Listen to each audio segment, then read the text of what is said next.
Hey, I'm Dave Rubin, and this is TYT140, a lot of news in a little time. On Wednesday, the Iraqi government airdropped aid to the tens of thousands of refugees trapped on a mountaintop in the country's northwest. The refugees, mostly members of the minority Yazidi sect, are surrounded by Islamic militants from the rebel group ISIS who have threatened to kill any Yazidis who descend into rebel-controlled areas.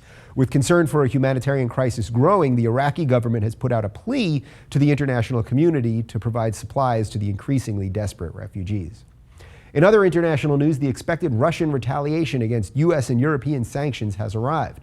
On Thursday, Russia announced a ban on certain Western food imports, escalating the economic war over Russia's support for insurgents in eastern Ukraine.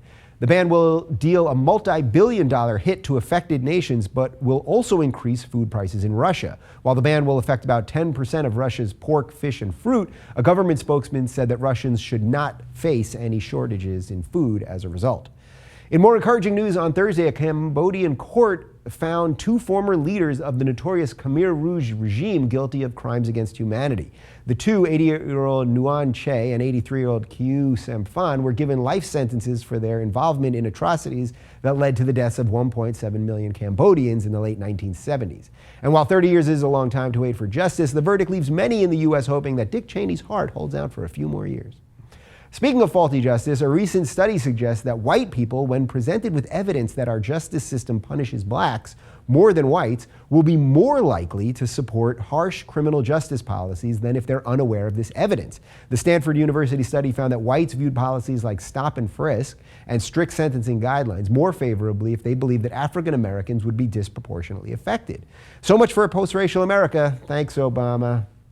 And finally, according to police in Tulsa, Oklahoma, teacher Lori Ann Hill arrived promptly for her first day of work at Wagoner High School, but there were a couple problems. She was drunk, and she wasn't wearing any pants.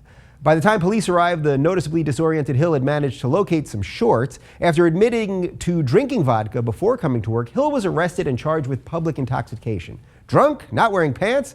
Okay, but whatever happened to 3 strikes and you're out. I'm Dave Rubin. Follow us on Twitter at TYT140 and suggest stories using hashtag TYT140. We'll see you tomorrow.